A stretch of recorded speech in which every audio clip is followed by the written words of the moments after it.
सभी को नमस्कार। तो आज आपका एक बार फिर से स्वागत है कक्षा 11 के लेक्चर नंबर 4 में, जो हम चैप्टर नंबर 1 पढ़ रहे थे। ठीक है ना।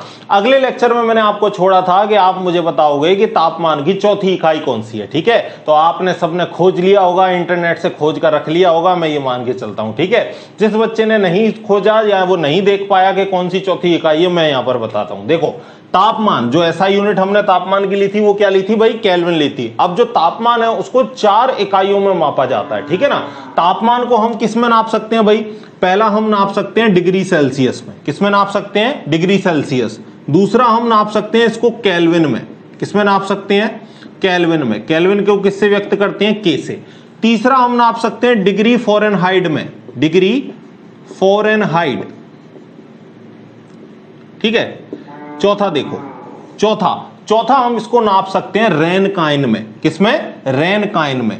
रेनकाइन। ठीक है, ये होती है चौथी इकाई। चौथी इकाई जो मैं आपको बता रहा था। अब इस इकाई का जो यूज है वो ज्यादातर जो औद्योगिक, जो इंडस्ट्रियल वगैरह है, वहां पर इस इकाई का बहुत बहुतायत में यूज होता है। अब देखो, एक बात मैं आपको और बताना चाहूंगा कि यहां जो ये केल्विन पैमाना जो है ना, ये केल्विन पैमाने की जो वैल्यू है कभी भी नेगेटिव नहीं होती, कभी भी ऋणात्मक नहीं होती। ठीक है, यानी केल्विन पैमाना हमेशा कैसे होता है? धनात्मक होता है।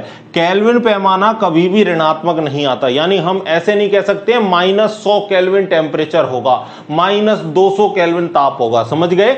इसका मान हमेशा 0 केल्विन से लेकर पॉजिटिव में ही आएगा, 0 से नीचे नहीं जाएगा, यानी माइनस में नहीं जाता। एक बात और मैं आपको बताऊंगा, जो 0 केल्विन ताप है इसको अपन क्या बोलते हैं? परम शून्य ताप। इसको क्या बोलते हैं अपन? परम शून्य ताप, 0 केल्विन टेम्परेचर को। ठीक है ना। एक बात मैं आपको और बताऊं इधर, अच्छा इधर क्या लिखा है? Fahrenheit, degree Fahrenheit. ठीक है ना। देखो, डिग्री फ़ारेनहाइट, डिग्री सेल्सियस और केल्विन पैमाने को हम एक दूसरे में चेंज भी कर सकते हैं। ठीक है, रेनकाइन पैमाना और केल्विन पैमाना कैसा होता है? एक समान होता है, लगभग एक समान होता है ये। ठीक है, अगर मैं इसकी वैल्यू लिखूं तो देखो, एक फॉर्मूला मैं आपको लिखता हूं। जब भी आपको केल्विन पैमाने को किसमें चेंज करना होगा? डिग्री सेल्सियस में चेंज करना हो, या मैं बोलूं कि डिग्री सेल्सियस पैमाने को अगर आपको केल्विन पैमाने में चेंज करना होगा तो आप क्या करोगे? 273.15 को जोड़ दोगे किसमें? डिग्री सेल्सियस में। तो वैल्यू आपको किसमें मिल जाएगी भाई? केल्विन में मिल जाएगी। जैसे मैं बोलूं कि पानी का जो तापमान है, जो क्वथनांक है, वो कितना होता है? 100 डिग्री सेल्सियस। तो केल्विन में उसको मैं कैसे चेंज करूंगा भाई? पानी के लिए 273.15 में मैं क्या जोड़ दूंगा? 100 डिग्री सेल्सियस। तो जो पानी का जो क्वथनांक आएगा वो केल्विन में कितना आएगा? 373.15 केल्विन। ठीक है, ये क्या आ गया? पानी का क्वथनांक आ गया। किसमें आ गया भाई? केल्विन में आ गया। ठीक है, समझ गए? तो केल्विन से अगर चेंज करना हो, डिग्री सेल्सियस को केल्विन में चेंज करना हो, तो क्या जोड़ दोगे? 273.15। अब मैं आपको एक चीज और बताता हूं, अगर डिग्री फ़ारेनहाइट और डिग्री सेल्सियस में हमको चेंजिंग करने के लिए आए तो देखो हम कैसे करेंगे, मैं उसका फॉर्मूला भी आपको लिखा देता हूं। देखो, डिग्री फ़ारेनहाइट बराबर क्या होता है? 9/5 डिग्री सेल्सियस प्लस 32। ये फॉर्मूला होता है आपको डिग्री फ़ारेनहाइट को चेंज करने का। किसमें? डिग्री सेल्सियस में। अब अगर आपने एक बार डिग्री सेल्सियस में चेंज कर लिया तो डिग्री सेल्सियस से फिर केल्विन निकालना तो आंसर आसान होगा हमारे लिए। डिग्री सेल्सियस से जो मान मिलेगा उसको उठाकर हम यहां रख देंगे तो मान किसमें आ जाएगा? केल्विन में आ जाएगा। ठीक है, अब देखो मैं आपको एक क्वेश्चन देता हूं और आपको ये सॉल्व करवाने को बोलूंगा कि आप डिग्री सेल्सियस में जो तापमान है उसको किसमें निकालना? फ़ारेनहाइट में। और आप देखो फटाफट निकाल दोगे। पहले इसे एक एग्जाम्पल को लिख लो, ये जो बातें मैंने बताई है इनको लिख लो, फिर आगे की कहानी बताता हूं। वीडियो को है ना आप थोड़ा रोक लिया करो, उसको स्टॉप का बटन आता है उस पर रोक लिया करो, और यहां जो ब्लैक बोर्ड पर मैंने लिख रखा है जो आपके लिए व्हाइट बोर्ड पर, उसको आप आसानी से लिख लिया करो। आप अपना एक फेयर रजिस्टर बनाओ और उस फेयर रजिस्टर में आप एकदम नोट्स बनाते हुए चलो। और बाकी दिक्कत नहीं है, मैं आपको जब ये लेक्चर पूरा हो जाएगा तो इसके बाद आपको मैं बढ़िया पीडीएफ फॉर्म में भी नोट्स दे दूंगा, लेकिन पढ़ते हुए आपका पेन जरूर चलना चाहिए। ठीक है ना। आप रफ कॉपी लेकर बैठे चाहे भले ही और उस पर आप लिखें, लेकिन आपका लिखना जरूरी है। ठीक है, तभी आपको क्या है, चीजें समझ में आएंगी। अभी आप 10वीं पास करके 11वीं में आए हो तो सारी चीजों के अंदर अभी तो हम सिर्फ थोड़ा थोड़ा सा एंटर हो रहे हैं। ठीक है ना। आपको सारी चीजें बहुत डीपली समझनी है, तो ये बात का आप ध्यान रखें। आप आराम से उस चीज को पढ़ें, कोई दिक्कत वाली बात आपको है नहीं।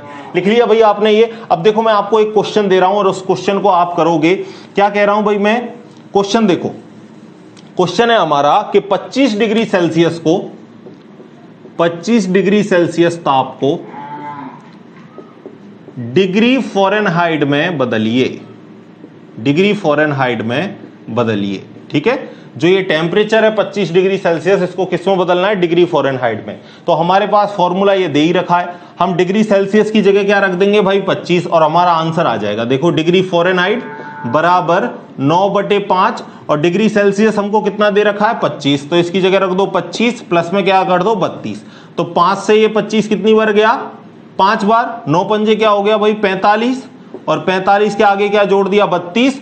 तो 2 और इसको जोड़ो, और डिग्री फ़ारेनहाइट में मान कितना आ जाएगा? 45 और 32 को जोड़ोगे तो 77 डिग्री फ़ारेनहाइट। तो इस तरीके से आप डिग्री सेल्सियस को किस में चेंज कर सकते हो? डिग्री फ़ारेनहाइट में चेंज कर सकते हो। अब मैं आपको एक चीज और, एक पैमाना और लिखा दूं। सामान्यतः जो डिग्री सेल्सियस का हम मापन करते हैं वो कहां से कहां तक करते हैं? 0 डिग्री सेल्सियस से हम 100 डिग्री सेल्सियस का पैमाना लेते हैं। और जो डिग्री फ़ारेनहाइट की मैं बात करूं तो डिग्री फ़ारेनहाइट का जो सामान्य जो पैमाना है वो कितना है? 32 डिग्री फ़ारेनहाइट से लेकर 212 डिग्री फ़ारेनहाइट। यानी अगर आपसे कोई पूछे 0 डिग्री सेल्सियस फ़ारेनहाइट में कितना होता है? 32 degree Fahrenheit. 100 degree Celsius Fahrenheit में कितना होता है? 212 डिग्री फ़ारेनहाइट। समझ गए भाई डायरेक्ट। और अगर आपको कोई रैंडमली वैल्यू दे तो मैंने आपको फॉर्मूला भी लिखा रखा है, फॉर्मूला की मदद से भी आप आसानी से निकाल सकते हो। ठीक है, ये जो क्वेश्चन मैंने बताया था ये प्रतियोगी की परीक्षाओं में पूछा गया है। पूछा था आपसे, निम्न में से कौन सा तापमान का पैमाना कभी ऋणात्मक नहीं होता? आपसे कंपटीशन एग्जाम में पूछ चुका है,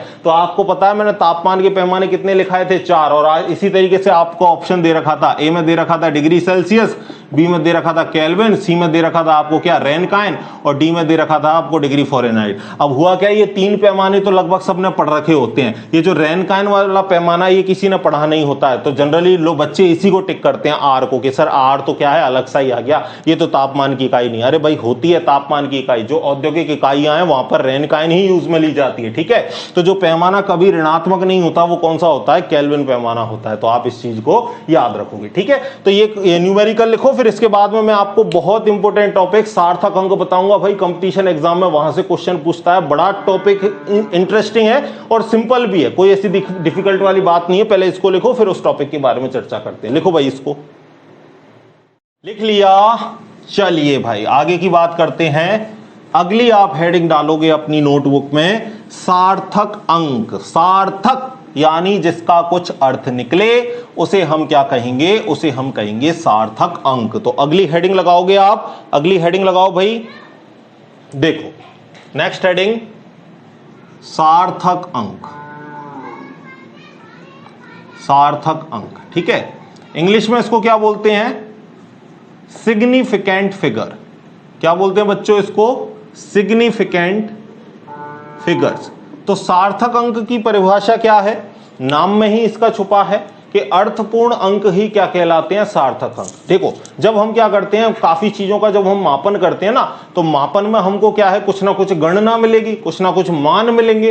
तो उन मानों का जब कोई अर्थ निकले तो ऐसे मापन को, यानी मैं बोलूं एकदम 100% शुद्ध मापन को अपन क्या बोलेंगे? सार्थक अंक बोलेंगे। समझ गए? समझ गए? सार्थक अंक का मतलब अर्थपूर्ण अंक जिनका हम मापन की परिशुद्धता में क्या करते हैं? उपयोग करते हैं, उन्हें हम क्या कहेंगे? सार्थक अंक कहेंगे। ठीक है, अर्थपूर्ण अंक है। अब इनको ज्ञात करने के कुछ नियम है। देखो केमिस्ट्री के अलग नियम है, मैथमेटिक्स में आपने अलग नियम पढ़े होंगे। कई बार बच्चा क्या होता है, मैथमेटिक्स और केमिस्ट्री के को एक ही कर देता है। केमिस्ट्री में जो सार्थक अंक के रूल जो है वो मैं आपको एक एक करके लिखाता हूं, देखना भाई, ध्यान देना। सार्थक अंक नंबर 1, पहला तो क्या है? सभी गैर शून्य अंक, सभी गैर शून्य अंक सार्थक अंक होते हैं। सार्थक अंक होते हैं, यानी 0 ना हो तो सारे कैसे हैं? सार्थक अंक। जैसे एग्जांपल मैं आपको बोलूं 5 2 3, ठीक है। दूसरा मैं आपको बोलूं 2 7 1 1 4। तीसरा मैं आपको बोलूं 7 8 9 1 2 3। चौथा मैं आपको बोलूं 5 6 7 1 2 3 8 9, ठीक है। और आपसे बोल दूं कि इनमें सार्थक अंकों की संख्या बताओ, तो क्या किसी में कोई 0 है? नहीं है। तो ये सभी क्या होंगी? सार्थक अंक होंगी। यानी यहां तो सार्थक अंक की संख्या कितनी है? 1 2 3। यानी यहां सार्थक अंक कितने हैं? 3। यहां कितनी है? 1 2 3 4 5। तो यहां सार्थक अंक की संख्या कितनी है बच्चों? 5। अब यहां गिनो, यहां कितनी है? देखो 1 2 3 4 5 6, तो यहां जो सार्थक अंक की संख्या है वो कितनी है 6। यहां गिन लो 1 2 3 4 5 6 7 8, यानी यहां जो सार्थक अंकों की संख्या है वो कितनी है आपकी 8। ठीक है, तो जब सभी जो अंक जो आपके गैर शून्य हो तो सारे के सारे कैसे होते हैं, सार्थक अंक होते हैं। ठीक है, पहला रूल। दूसरा रूल देखो, दूसरा रूल क्या है, दो गैर शून्य अंक के मध्य उपस्थित शून्य सार्थक अंक है। दो गैर शून्य अंक आ जाएं और उनके बीच में क्या आ जाए, उनके बीच में 0 आ जाए तो वो भी कैसी हो जाती है, सार्थक अंक हो जाती है। जैसे एग्जांपल में मैं आपको बताऊं 101, ठीक है, 1001, 10,001, इसी तरह 1,01,000 कर दो। ठीक है, तो यहां पर आपको पता है कि अगल बगल तो क्या आ रही है भाई, गैर शून्य अंक, लेकिन बीच में क्या आ रही है 0। इसी तरह मैं लिख दूं 505, मैं लिख दूं आपको 707, या मैं लिख दूं आपको 701, कुछ भी लिख दूं। ठीक है, तो दो गैर शून्य अंकों के बीच में जब शून्य आ जाए तो वो भी कैसी हो जाती है, सार्थक हो जाती है। यानी यहां सार्थक अंकों की संख्या कितनी है, 1 2 3। ठीक है, यहां भी देखो दो गैर शून्य अंक हैं। गैर शून्य का मतलब शून्य के अलावा जो भी अंक है वो सारे किस में आ जाएंगे, गैर शून्य अंक में आ जाएंगे। ठीक है, तो यहां देख लो 0 नहीं है, दो गैर शून्य अंक के बीच में 0 हैं, तो ये भी क्या हो जाएंगे, सार्थक अंक। तो 1 2 3 4, यहां सार्थक अंकों की संख्या कितनी हुई, 4। यहां देखो 1 2 3 4 5, यहां कितनी हो गई संख्या 5। यहां देखो 1 2 3 4 5 6, यहां कितनी हुई संख्या 6। यहां कितनी हुई, यहां कितनी हुई 3, इधर भी कितनी हुई 3, इधर भी कितनी हुई 3। ठीक है, तो ये दो नियम समझ में आ गए। दोनों नियमों को लिखो, फिर इनको मिटा के मैं तीसरा नियम लिखता हूं भाई। ठीक है, वीडियो को पॉज करके लिख लो, लिख लिया, चलो मैं मिटा रहा हूं भाई इनको। आप वीडियो को पॉज करके लिख सकते हो। ठीक है, सार्थक अंक हमारी हेडिंग लग रही है, आगे देखो। अगले नियम की तरफ चलते हैं। नियम नंबर है हमारा 3। देखना भाई, देखना भाई, नियम नंबर तीसरा देखना। तीसरा नियम क्या बोलता है, प्रथम गैर शून्य अंक के बाद की शून्य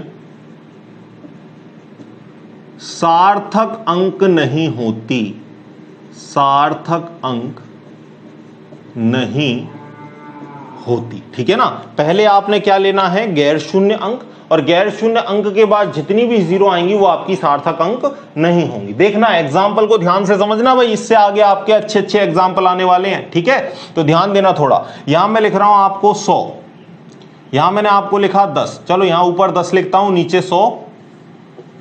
यहां तीसरे एग्जाम्पल में लिखता हूं मैं आपको 1000। इसी तरह चौथा एग्जाम्पल, इसमें लिखते हैं 5000, इसमें लिखते हैं 50,000, और इसी तरह एक और ले लेते हैं 770।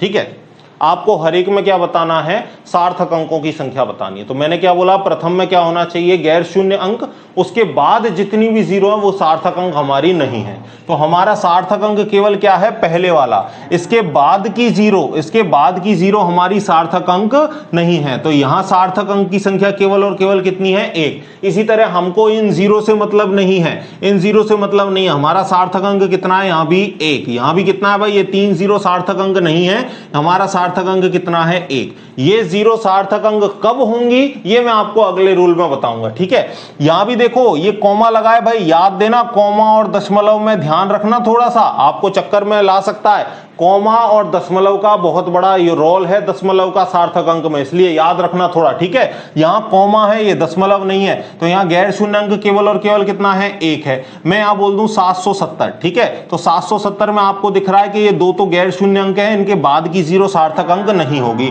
तो यहां सार्थक अंक कितने होंगे, 2। 50,000 में भी ये बीच में कॉमा लगा है, ये सारी 0 सार्थक अंक नहीं है, केवल सार्थक अंक हमारा कौन सा है, 5। यानी यहां सार्थक अंकों की संख्या कितनी है, 1। ठीक है, समझ गए इस रूल को।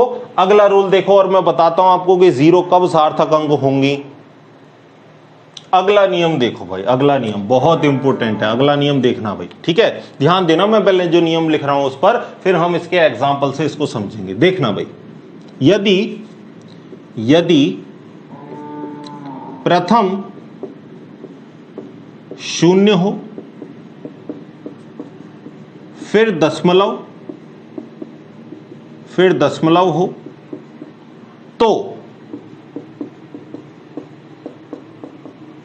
दशमलव के बाद उपस्थित गैर शून्य अंक के बाद की शून्य बाद की 0 सार्थक अंक होती हैं। ठीक है, समझना भाई, पहले नियम को समझना। नियम क्या बोल रहा है कि पहले तो क्या हो, 0 हो, प्रथम में तो क्या हो आपका 0 हो, इसके बाद दशमलव हो, 0 के बाद दशमलव हो, और दशमलव के बाद कोई गैर शून्य अंक हो। तो जो गैर शून्य अंक के बाद में जो 0 आ रही हैं वो आपकी सार्थक अंक होंगी। जैसे एक एग्जांपल से मैं आपको क्लियर करता हूं। देखो क्या बोल रहा है हमारा नियम, क्या बोल रहा है, प्रथम में 0 हो, फिर क्या हो, दशमलव हो, तो दशमलव के बाद उपस्थित गैर शून्य अंक, अब दशमलव के बाद हम गैर शून्य अंक उपस्थित कर देते हैं।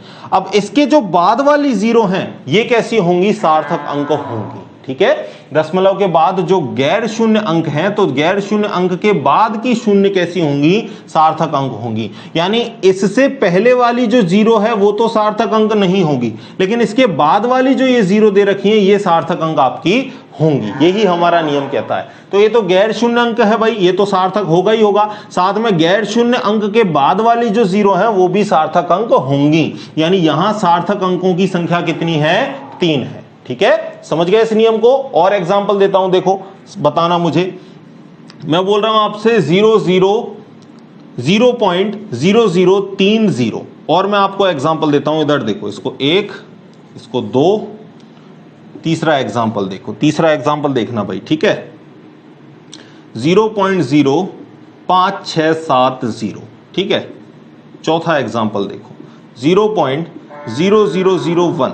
ठीक है, और आपको मुझे इन सब में सार्थक अंकों की संख्या बतानी है। पहले आप वीडियो को रोकोगे, खुद से लिखोगे, नहीं आता है तो देखोगे भाई। ठीक है, एक एक एग्जांपल आपको भी तो ट्राई करने हैं, तभी तो सीखोगे। ठीक है, लिखने की कोशिश करो भाई, लिखो इनको।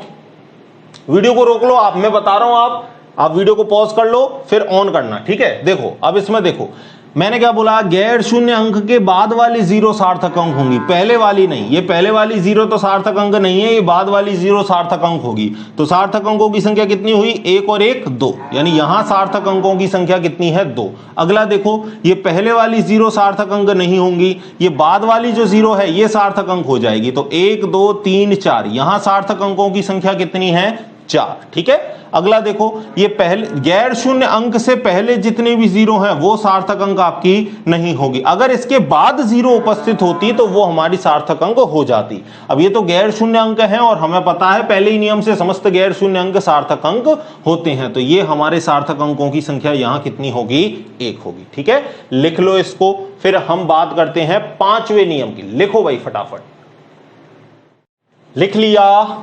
चलिए भाई आगे बात करते हैं नियम नंबर 5 की। ठीक है, 4 नियम आपको मैंने बता दिए हैं, 5वां नियम देखो।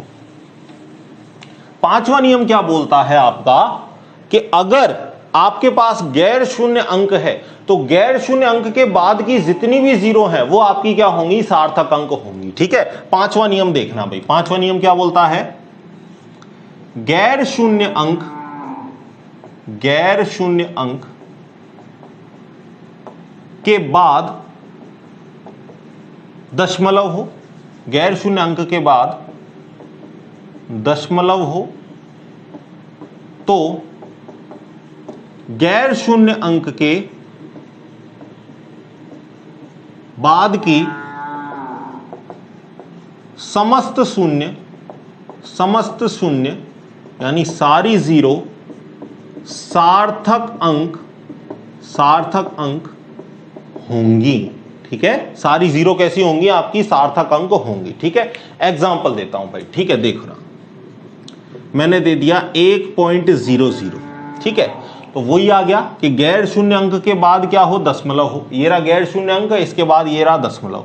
तो दशमलव के बाद की सभी जीरो भी कैसी हो जाएंगी, सार्थक अंक हो जाएंगी। आपको तो सिर्फ क्या देखना है, दशमलव से पहले गैर शून्य अंक देखना है। तो दशमलव के गैर शून्य अंक के बाद की समस्त जीरो कैसी हो जाती है, सार्थक अंक। कब होती है, जब दशमलव उपस्थित हो। मैं यहां से दशमलव हटा दूं तो अब इसमें सार्थक अंक कितना है, 1।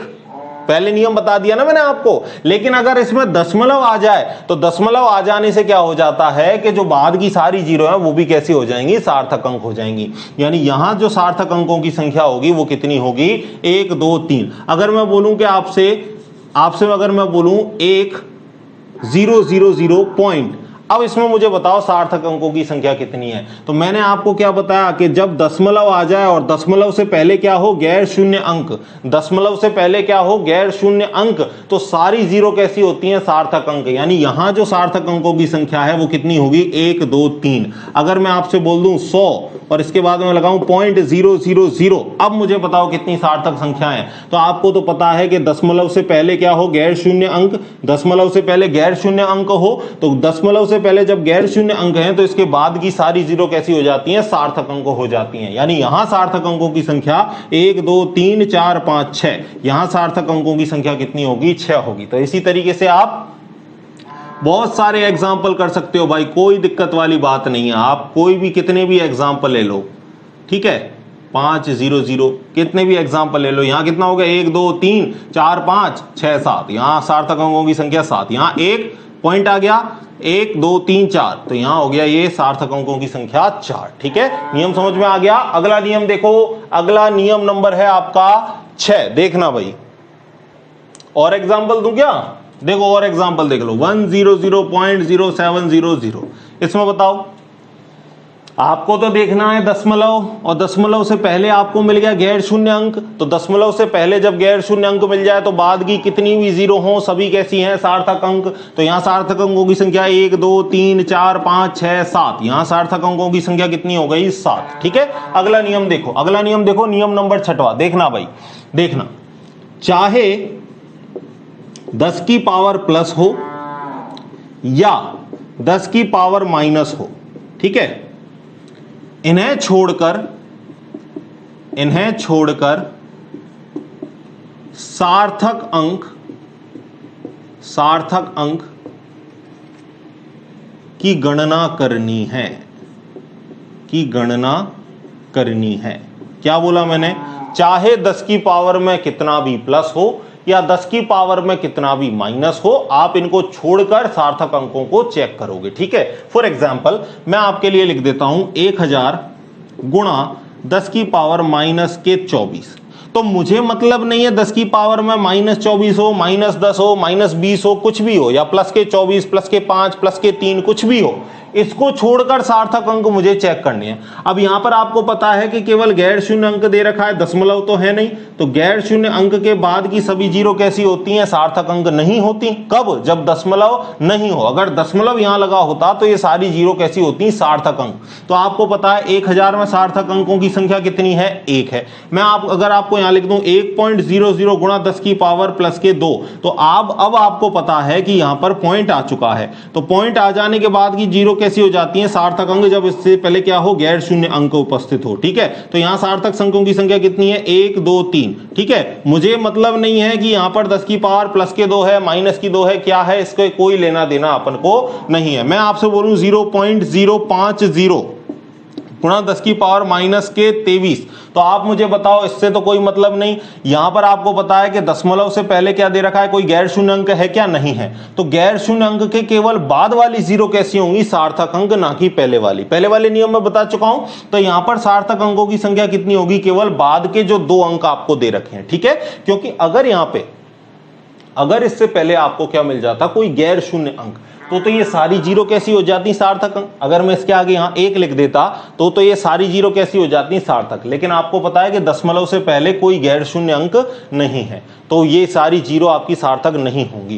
केवल गैर शून्य अंक के बाद वाली जीरो सार्थक अंक होंगी। तो यहां सार्थक अंकों की संख्या कितनी है, 2। ठीक है, और एग्जाम्पल दूं आपको, और देख लो, मैं आपको बोल दूं 1.00 × 10⁻⁻⁴ प्लस के 6। अब इसमें बताओ सार्थक अंकों की संख्या। तो आपको पता है मुझे तो केवल ये चेक करना है, इससे कोई मतलब नहीं। यहां आपको दिख रहा है गैर शून्य अंक, बाद के सभी जीरो कैसी होंगी, सार्थक होंगी, सेम टू सेम इस एग्जांपल जैसा। तो यहां सार्थक अंकों की संख्या कितनी है, 1 2 3 4। तो सार्थक अंकों की संख्या कितनी हो गई, 4। ठीक है, लिखो इसको। अगला नियम देखो, ऊपर लिख देता हूं मैं, चलो 7वां नियम। ठीक है, 7वां नियम देखना। देखो भाई, बड़ा इंटरेस्टिंग नियम है, सबसे अलग। गिनने योग्य वस्तुओं का सार्थक अंक अनंत होता है। कितना होता है भाई, अनंत होता है। यानी गिनती में आने वाले जितनी भी आपकी वस्तुएं हैं, अगर उनका आप सार्थक अंक चेक करोगे तो अनंत होगा। जैसे फॉर एग्जांपल मैं आपसे बोलूं 12 केले, तो 12 केले गिनने में आ रहे हैं भाई। ठीक है, तो इसमें जो सार्थक अंक होगा वो कैसा होगा, अनंत। मैं आपसे बोल दूं कि आपके पास 10 क्या है, 10 आपके पास क्या है, किताब है, तो 10 किताब में भी कितना होगा, अनंत। मैं बोलूं आपके पास 15 क्या है, पेन है, तो 15 पेन में भी क्या होगा, अनंत। मैं आपके पास बोलूं 10 आपके पास क्या है, बॉल है, तो चाहे 10 बॉल हो, 5 बॉल हो, जितने भी गिनती में आने वाले हैं, गणना करने योग्य हैं, जिनको हम गिन सकें, उन सबके लिए हम क्या लिखेंगे, सार्थक अंक अनंत लिखेंगे। क्यों लिखेंगे, क्योंकि जैसे अगर मैं 15 के बाद 0 लगाऊं, 15.0000000 अनंत 0 लगा दूं, ठीक है, तो आपको पता है पेन तो आपके पास 15 ही रहेंगे भाई। पेन पॉइंट के बाद कितनी भी 0 लगाऊं मैं, लेकिन पॉइंट के बाद 0 लगाऊंगा तो पेन थोड़ी बढ़ जाएंगे, 15 से 16 पेन थोड़ी हो जाएंगे।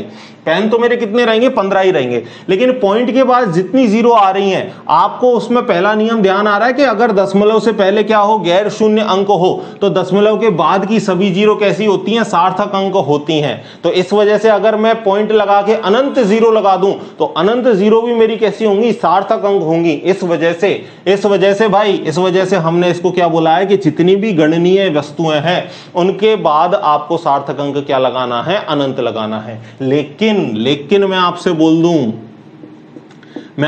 दूं 100 ml पानी, तो 100 ml क्या गिनने योग्य है, अरे नहीं है। मैं आपसे बोल दूं 100 ग्राम शक्कर, तो 100 ग्राम शक्कर क्या गिनने के योग्य है क्या, नहीं, ये गिनने वाली इकाई नहीं है। ये ml हुआ, ग्राम हुआ, लीटर हुआ, ये तो कैसी है, मापने वाली इकाई है। मैं याद रखो, मैं वर्ड क्या बोल रहा हूं, गिनने योग्य जितनी भी आपकी वस्तुएं हैं, उनके लिए सार्थक अंक कैसा आएगा, अनंत आएगा, ना कि मापने योग्य। मैं आपसे बोल दूं 100 किलोग्राम, तो 100 किलोग्राम में भी आप जैसे निकालते हो सार्थक अंक वैसे ही निकालोगे। यहां आपने लिख दिया 100 ml, तो हमें पता है कि ये बाद की 0 तो सार्थक अंक होगी नहीं, हमारा केवल जो गैर शून्य अंक है वो ही सार्थक अंक होगा। तो यहां सार्थक अंकों की संख्या कितनी है, 1। लेकिन मैं आपको इसकी जगह बोल देता कि 100 आपके पास टोकरी हैं, तो 100 टोकरी को गिन सकते हो। गिनने वाली वस्तुओं के लिए आप क्या लगाते थे, सार्थक अंक अनंत लगाते थे। ठीक है, तो सार्थक अंक के मैंने आपको 7 क्या बता दिए, नियम बता दिए। अब मैं आपको बताऊंगा कि सार्थक अंकों का जोड़ बाकी गुणा भाग कैसे करते हैं। ठीक है, तो इसको लिख लो पहले, फिर अगली मैं आपको हेडिंग लगवाता हूं। ठीक है, लिख लो भाई, वीडियो को पॉज करके चले, चलो देखो अगला देखना भाई, अगला मैं आपको बताता हूं। देखो अगली हेडिंग लगाओ, सार्थक अंकों का जोड़ बाकी। देखो भाई, हेडिंग लगाओगे सार्थक अंकों का जोड़ व बाकी गुणा व भाग। ठीक है, अब देखना भाई नियम क्या है, पहले समझ लो। एक बार नियम आप समझ गए, फिर आपको कैलकुलेशन करना बड़ा आसान होगा। ठीक है, देखना भाई, जोड़ बाकी में तो आपको क्या करना है, जब भी आप सार्थक अंकों का जोड़ या बाकी करोगे, तो आप देखोगे दशमलव के बाद में जितनी न्यूनतम सार्थक अंक हैं, वो ही आपको आंसर में रखनी है। फॉर एग्जाम्पल, पहले मैं आपको नियम लिखा देता हूं, फिर समझाऊंगा। ठीक है, दशमलव के बाद जितनी न्यूनतम सार्थक संख्याएं हैं, जितनी न्यूनतम सार्थक अंक हैं, उत्तर में भी उतने ही सार्थक अंक रखने हैं। हमें यहां सार्थक अंक किसके बाद चेक करने हैं? दशमलव के बाद। दशमलव के बाद जो न्यूनतम सार्थक अंक आपको प्रश्न में दे रखा है उतना ही न्यूनतम सार्थक अंक आप उत्तर में रखोगे। ठीक है, इस फॉर्मूले को इस तरीके से आप ब्रैकेट में कर लो। अब एक बार उसके लिए भी देख लो, किसके लिए? गुणा व भाग के लिए। इसके लिए क्या कहानी है? कुल सार्थक अंक चेक करने हैं, कुल सार्थक अंक चेक करने हैं और उत्तर में न्यूनतम सार्थक संख्या या सार्थक अंक रखने हैं। उत्तर में न्यूनतम सार्थक अंक रखने हैं। इसको भी मैं एक बार आपको ब्रैकेट बना देता हूं और फिर हम इसको समझेंगे। ठीक है, समझना भाई मैंने क्या लिख रखा है, इनको एग्जाम्पल से भी समझाऊंगा। ओवरऑल आपको सार्थक अंक देखना है और जो न्यूनतम सार्थक अंक है उसको ही आपको आंसर में रखना है। किसमें? जोड़ बाकी में तो आपको दशमलव के बाद चेक करना है और गुणा भाग में आपको कुल सार्थक अंक देखने हैं, पूरे ही डिजिट में। ठीक है, पूरी जो संख्या आपको दे रखी है। एक एग्जाम्पल मैं आपको करके बताता हूं, देखो एक एग्जाम्पल देखना भाई। ठीक है, एक एग्जाम्पल मैं आपको गुणा बाकी का भी करके बताऊंगा भाई।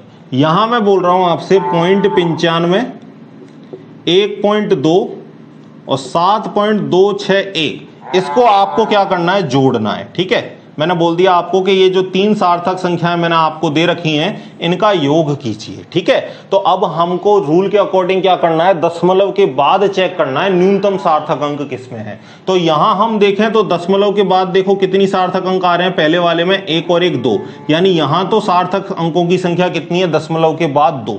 यहां सार्थक अंक दशमलव के बाद कितना है? 1। यहां सार्थक अंक दशमलव के बाद कितने दिख रहे हैं आपको? 3। ठीक है, यही है भाई, दशमलव के बाद यहां कितने दिख रहे हैं? 3 दिख रहे हैं। तो अब हमको ये जोड़ने हैं, लेकिन आंसर में हमको उतने ही सार्थक अंक रखने हैं जितने दशमलव के बाद यहां पर दे रखे हैं। दशमलव के बाद आपको उतने ही सार्थक अंक दे रखे हैं जितने आपको न्यूनतम मिल जाए। तो न्यूनतम हमको दशमलव के बाद सार्थक अंक कितना मिला? 1। तो हम आंसर में भी दशमलव के बाद सार्थक अंक कितना रखेंगे? 1 ही रखेंगे। ठीक है, जोड़ लो पहले इसको नॉर्मल तरीके से। 1 और 6 और 5 कितने होते हैं? 11। 11 की 1 हासिल लगी 10, 10 और 2 12 और 2 14 की 4 हासिल लगी 1, 7 और 8 और 1 9। यानी आंसर तो आपका जब जोड़ा तो आंसर आपका ये आया, लेकिन एग्जाम में आप आंसर ये नहीं लिखोगे। आप आंसर क्या लिखोगे कि जो आपके जो आंसर जो योग करने पर आया वो क्या आया? आपको दशमलव के बाद न्यूनतम सार्थक अंक कितना रखना है? 1। यानी मेरे को दशमलव के बाद न्यूनतम सार्थक अंक कितना रखना है? 1। तो मेरा जो आंसर होगा, मेरा वो आंसर क्या होगा? 9.4। ऑप्शन में आपको 9.411 भी मिलेगा जब आप प्रतियोगी परीक्षा दोगे, लेकिन आपको आंसर में क्या लिखना है? 9.4। क्या मेरी बात को आप समझ चुके हो? ठीक है, बढ़िया आसानी से मैंने आपको बता दिया कि आप चेक करोगे जो प्रश्न में आपको दे रखी है संख्या, उसमें देखोगे दशमलव के बाद न्यूनतम किसमें है, और आंसर में भी आपको दशमलव के बाद न्यूनतम रखना है। ठीक है, अब देखो एक चीज मैं आपको और बता देता हूं, हटाने का भी कॉन्सेप्ट समझ लो भाई। ये हटाने का, संख्या हटाने का, अगर हटाने वाली संख्या 5 से बड़ी है, अगर हटाने वाली संख्या 5 से बड़ी है तो सामने वाले में 1 जोड़ देना। अगर हटाने वाली संख्या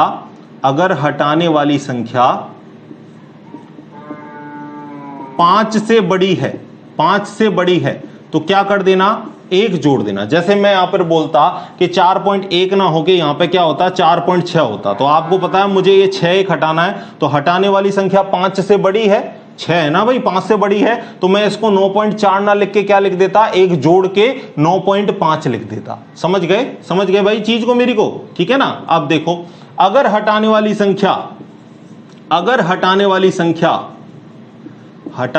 संख्या फिक्स 5 हो, इस लाइन को हम हटा देते हैं, लिख देता हूं पहले मैं इसको। हटाने वाली संख्या 5 से कम हो तो नो चेंज, कोई परिवर्तन नहीं। अगर 5 से कम हो तो देखो यहां पर हटाने वाली संख्या 1 थी, तो 5 से कम है तो कोई परिवर्तन नहीं, हमने डायरेक्ट 9.4 लिख दिया। लेकिन तीसरा नियम क्या बोलता है? अगर फिक्स 5 हो, अगर हटाने वाली संख्या फिक्स 5 हो तो दो कंडीशन है। दो कंडीशन कौन कौन सी है देखना, कि पांच से पहले सम संख्या हो या पांच से पहले क्या हो, विषम संख्या हो। जैसे मैं आपको बोलूं 5.35, एक मुझे इसमें से ये 5 हटाना है, तो मैं चेक करूंगा कि 5 से पहले कौन सी संख्या है। 5 से पहले यहां पर मैं अगर 4 रखूं तो आपको पता है कि 2 4 6 8 0 ये कैसी होती हैं, सम संख्या होती हैं। तो यहां पर देख लो 4 कैसी है, सम संख्या। तो सम संख्या अगर हो 5 से पहले तो मैं कोई चेंज नहीं करूंगा। तो मैं अगर इसमें से एक संख्या हटाना चाहूंगा तो मेरा जो आंसर होगा वो क्या होगा, 5.45 होगा। लेकिन अगर मैं बोलूं कि मेरे पास यहां 5.75 है और मुझे हटाना कौन सा है, 5 ही मुझे हटाना है, तो मैंने क्या बोला कि जब अगर 5 से पहले विषम संख्या हो तो जब 5 को आप हटाओगे तो सामने वाले में क्या जोड़ देना, 1 जोड़ देना। यानी अगर मुझे 5.75 से एक सार्थक अंक हटाना है तो मैंने चेक किया कि 5 से आगे कैसी है, विषम संख्या। 1 3 5 7 9 ये कैसी है, सारी विषम संख्या। तो 7 कैसी है, विषम संख्या। तो जब मैं 5 को हटाऊंगा तो सामने वाली में क्या जोड़ दूंगा, 1 जोड़ दूंगा। यानी यहां जो आंसर आएगा वो आपका क्या आएगा, 5.8 आएगा। ठीक है, छोटी बातें हैं लेकिन समझने के लिए हमारे लिए जरूरी है, क्योंकि कंपटीशन एग्जाम में आपको ऐसे ही मिलते जुलते से क्या मिलेंगे, ऑप्शन मिलेंगे। ठीक है, तो इनको लिखो, इसको लिखो, फिर मैं आपको ये बताता हूं भाई गुणा व भाग का भी एक एग्जांपल बताता हूं, और फिर मैं आपको बताऊंगा कि प्रतियोगी की परीक्षाओं में किस तरीके का क्वेश्चन पूछा। पहले लिख लो इसको, वीडियो को पॉज करके भाई आप लिख सकते हो। ठीक है, लिख लिया, चलो मैं इसको मिटा देता हूं। अब आपको एक एग्जांपल में बताता हूं गुणा और भाग का भी, कि गुणा भाग आप किस तरीके से करोगे। ठीक है, संख्या हटाने का भी कॉन्सेप्ट मैंने आपको बता दिया। देखो भाई सारी जितनी भी छोटी छोटी चीजें हैं ना, ये आपको अपना बेस स्ट्रॉन्ग करना है भाई। क्या आपकी अगर जमीन, अगर आपकी जो नींव है वो पक्की होगी तो आगे आपका महल जो मकान है वो बढ़िया बनेगा। लोग बाग बहुत कुछ पढ़ लेते हैं लेकिन अपने जो छोटे छोटे कॉन्सेप्ट है उनको वो क्लियर नहीं करते, और एग्जाम में आपका जो बेस है ना यही आपको डिसाइड करता है भाई। कई बार आप पे आता हुआ क्वेश्चन गलत हो जाता है, उसकी मेन प्रॉब्लम यही है कि आप अपना जो बेस है वो क्लियर नहीं करते। आप मेन टॉपिक पढ़ लेते हो लेकिन जो छोटी छोटी बातें हैं जो आपको हर पॉइंट पे उपयोगी हैं, हर पॉइंट पर आपको काम आएंगी, उनको आप स्किप कर जाते हो, जिसकी वजह से आपको ये प्रॉब्लम आती है। तो जितनी भी मैं आपको बातें बता रहा हूं भाई आपको टू द पॉइंट याद रखनी है। आपका कोई भी क्वेश्चन जो मैं आपको टॉपिक पढ़ा रहा हूं आपका गलत नहीं हो सकता भाई, गलत होने की संभावना नहीं है अगर आपने ध्यानपूर्वक पूरी क्लास को आपने अच्छे से पढ़ा है तो। ठीक है, वीडियो को जब भी देखें तो आप पूरा देखें, ये नहीं कि थोड़ा सा देख लिया काम चल गया। थोड़े से काम नहीं चलेगा भाई, थोड़े से आपका कॉन्सेप्ट क्लियर नहीं होगा, आपका टॉपिक क्लियर नहीं होगा। अगर आपको टॉपिक पढ़ना है, अच्छे से सीखना है तो डिटेल वीडियो आपको देखनी ही पड़ेगी। ठीक है भाई, ये इसमें अपन कुछ नहीं कर सकते। ऑफलाइन में भी तो अपन घंटे, 1.5 घंटे, 2 घंटे तक क्लास में पढ़ते हैं ना, तो इस वजह से आपको ऑनलाइन वीडियो को भी कम से कम आपको उतना ही टाइम देना है। ठीक है, देखो मैं आपको एक गुणा और भाग का भी एक बता देता हूं। तो देखो जैसे एग्जाम्पल देता हूं मैं, आप 1.25 को आपको 2.5 से गुणा करना है। तो जैसे हम नॉर्मली गुणा करते हैं वैसे ही हम गुणा करेंगे भाई। कर दो पहले गुणा कर दो। 25 पंजे क्या होगा, 125, 5 हासिल की लगी क्या, 12। ठीक है, 25 दूना क्या हो गया, 50, 50 और 12 क्या हुआ, 62, 62 का मतलब 6 क्या लग गया, हासिल। 25 से कम 25, 25 और 6 कितने हो गए भाई आपके, 31 हो गए। एक संख्या पहले पॉइंट यहां है, दो संख्या पहले यहां पॉइंट है, तो 3 संख्या पहले पॉइंट लग जाएगा। ठीक है, यानी 3.125 आपका आया। लेकिन मैंने क्या बोला, आपको कुल सार्थक संख्या चेक करनी है और जो न्यूनतम सार्थक अंक है वही आपको आंसर में रखना है। मैंने यहां चेक करा कुल सार्थक अंक मेरे यहां कितने आ रहे हैं, 3। यहां चेक करा मेरे कुल सार्थक अंक कितने आ रहे हैं, 2। तो मेरे न्यूनतम सार्थक अंक कितने आए, 2। तो मुझे उत्तर में भी मुझे क्या रखना है, न्यूनतम सार्थक अंक रखने हैं। देखो अब मुझे इसको घटाकर कितने सार्थक अंकों में लाना है, मुझे 2 सार्थक अंकों में। तो मुझे बताओ मुझे हटाना क्या पड़ेगा, 2। और 2 क्या 5 से बड़ी है, नहीं है। 2 क्या है, 5 से छोटी। तो जब भी 5 से छोटी हो तो उसको जब हम हटाते हैं तो कोई परिवर्तन नहीं करते। यानी यहां जो हमारा आंसर होगा वो हमारा आंसर क्या होगा, 3.1 होगा, ना कि हमारा 3.125 होगा। बात आ गई आपको समझ में, जो मैं चीज समझाना चाह रहा हूं। अब एक क्वेश्चन मैं आपको बता रहा हूं, पीएमटी का क्वेश्चन बता रहा हूं भाई। ठीक है, पीएमटी में आया हुआ क्वेश्चन बता रहा हूं और आप मुझे बताओगे कि इसमें सार्थक संख्या कितनी है। ठीक है, ध्यान देखना भाई, क्वेश्चन लिख रहा हूं, पहले इसको लिख लो पहले, फिर क्वेश्चन लिखता हूं आपके लिए। लिख लिया, चलो देखो भाई पीएमटी में आया हुआ क्वेश्चन मैं आपको बताता हूं किस तरीके से आपको क्वेश्चन मिलेंगे सार्थक अंकों के ऊपर, देखना भाई। अब तो इसको नीट बना दिया भाई, ठीक है ना, नीट बोलते हैं हम इस एग्जाम को, पहले इसको पीएमटी बोलते थे। देखो क्वेश्चन देखो, देखो 29.2 माइनस 20.2 1.79 गुणा 10 की पावर 5 बटे 1.37 में सार्थक अंकों की संख्या बताइए, सार्थक अंकों की संख्या बताइए।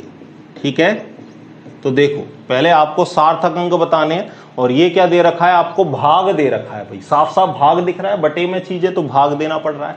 तो मैंने आपको बताया है अभी अभी जोड़ बाकी का भी बताया, गुणा भाग का भी बताया। गुणा और भाग में क्या करना है आपको, ओवरऑल चेक करना है, और जो न्यूनतम सार्थक अंक है उसको आपको आंसर में रखना है। ठीक है, ऑप्शन आपको दे रखे थे, ऑप्शन सुन लो।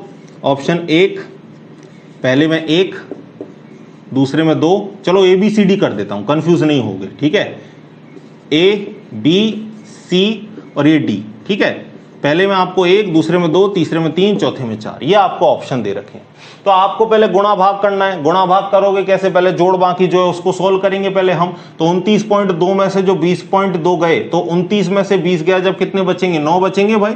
2 में से 2 गया 0, तो 9.0 बचा हमारा यहाँ पे। ठीक है, और इसका गुणा हमको किससे करना है, 1.79 गुणा 10 की पावर 5 से करना है, बटे में हमको क्या करना है, 1.37 का इसमें भाग लगाना है। अब आप पूरा क्वेश्चन करोगे क्या, ये नहीं, पूरा क्वेश्चन करने की जरूरत नहीं है। अरे हमसे कोई मान थोड़ी पूछा है उसने, हमसे तो क्या पूछा है, सिर्फ सार्थक अंकों की संख्या। हमको पूरा गुणा करवा के बता, ये ऐसे थोड़ी पूछ रहा है कि बताओ इनका हम भाग देंगे इन सार्थक संख्याओं का तो क्या मान प्राप्त होंगे, ऐसे तो हमसे नहीं पूछा। हमसे तो क्या पूछा है, केवल सार्थक अंकों की संख्या। तो सार्थक अंकों की संख्या तो हम चेक कर लेंगे, ओवरऑल चेक करेंगे, उससे बता देंगे। यहां हम चेक करें तो इसमें ओवरऑल सार्थक अंकों की संख्या कितनी आई, 2। यहां हम चेक करें तो इसमें ओवरऑल सार्थक अंकों की संख्या कितनी आई, 3। यहां हम चेक करें तो यहां भी सार्थक अंकों की संख्या कितनी निकल के आई, 3। तो हमें तो कौन सी सार्थक संख्या आंसर में रखनी होती है, जो न्यूनतम सार्थक अंक हो। और न्यूनतम सार्थक अंक कितने हैं हमारे, 2। 9.0 में कितने सार्थक अंक हैं, 2, और न्यूनतम सार्थक अंक कितने आ गए, 2। तो आंसर में भी हमारे सार्थक अंक कितने होंगे, 2 ही रखेंगे। तो हमारा ऑप्शन कौन सा सही होगा, बी। ठीक है, तो इस तरीके से देख लो, बड़े बड़े क्वेश्चन आपको सॉल्व भी नहीं करना, पेन भी ज्यादा चलाने की जरूरत नहीं है, आप आराम से आंसर उसका निकाल सकते हो। तो ठीक है भाई, आज की क्लास में आपने क्या पढ़ा, एक बार लिख लो पहले आप इसको, फिर बात करते हैं। लिखो पहले इसको, आप लिख लिया। तो आज की क्लास में हमने क्या पढ़ा, आज की क्लास में हमने पढ़ा कि तापमान का क्या कॉन्सेप्ट है, तापमान को हम कैसे चेंज करते हैं, केल्विन हुआ, डिग्री सेल्सियस, डिग्री फ़ारेनहाइट, इनको सबको हमने चेंज करना सीखा, इनके मान निकालना हमने सीख लिया है, और हमने सार्थक अंक का जो हमारा टॉपिक है वो पूरा कवर कर लिया। एक भी सार्थक अंक का क्वेश्चन आपसे गलत नहीं हो सकता। आप किसी भी एग्जाम का उठा के देख लेना, किसी भी, चाहे वो नीट में आया हो, चाहे आपके IIT JEE में आया हो, चाहे आपके और भी कंपटीशन एग्जाम है जैसे जेट हो गया, ICR हो गया, कोई सा भी आप एंट्रेंस एग्जाम उठा के देख लेना। ठीक है ना, आपका कॉन्सेप्ट गलत नहीं होगा। आप सारे रूल को पढ़ना, अच्छे से माइंड में याद रखना, जो भी रूल मैंने आपको यहां पे समझाए हैं, सार्थक अंक का कोई भी क्वेश्चन आपसे रहेगा नहीं। ठीक है, तो इसी के साथ ही मिलते हैं अगले लेक्चर में, तब तक पढ़ते रहिए, खुश रहिए।